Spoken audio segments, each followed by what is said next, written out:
ఈ రేవంత్ రెడ్డి గారు కూడా ఆ రోజు గ్యారంటీ కార్డుల కంటే కూడా రెచ్చిపోయి చెప్పిండు. అవ్వకిస్తాం, కోడలికి ఇస్తామన్నాడు, ఇద్దరికీ పెన్షన్ ఇస్తామన్నారు, రైతుకి ఇస్తాం, కౌలు రైతుకు ఇస్తాం, ఇద్దరికీ ఇస్తామన్నాడు.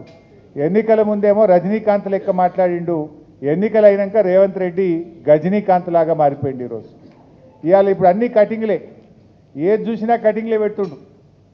ఎట్లా ఉందంటే చీఫ్ మినిస్టర్ అంటే చీఫ్ మినిస్టర్ రేవంత్ రెడ్డి కాదినా, cutting minister, cutting master Revanth Reddy అయిపోయింది. ఈయన చీఫ్ మినిస్టర్ రేవంత్ రెడ్డి కాదు, కటింగ్ మాస్టర్ రేవంత్ రెడ్డి. రెండు రకాల కటింగ్లు. ఒకటేమో కేసీఆర్ గారు ప్రభుత్వం ప్రారంభించిన మంచి పనులు, బీఆర్ఎస్ ప్రభుత్వం చేపట్టినటువంటి కార్యక్రమాలకు, భవనాలకు కానీ, ఆసుపత్రులకు కానీ, స్కూళ్ళకు కానీ, కాలేజీలకు కానీ, ఫ్లైఓవర్లకు కానీ, బ్రిడ్జిలకు కానీ, ఎస్టీపీలకు కానీ రిబ్బన్ కటింగ్ చేస్తుండిపోయి. ఒకటేమో రిబ్బన్ కటింగ్, ఇంకోటేమో కేసీఆర్ గారు ప్రారంభించిన మంచి పథకాలు ఉంటే వాటిలో కటింగ్ పెట్టుడు. Like Kalyana Lakshmi cutting, KCR kit cutting, nutrition kit cutting, CM breakfast స్కీమ్కు కటింగు, ఫీజు రియంబర్స్మెంట్కు కటింగు, బతుకమ్మ చీరలకు కటింగు, దళిత బంధు కటింగు, అన్ని కటింగులు పెట్టుడు. అయితే రిబ్బన్ కటింగు లేకపోతే సంక్షేమ పథకాలకు కటింగు. ఇంతకు మించి రేవంత్ రెడ్డి చేసిన ఏముంది?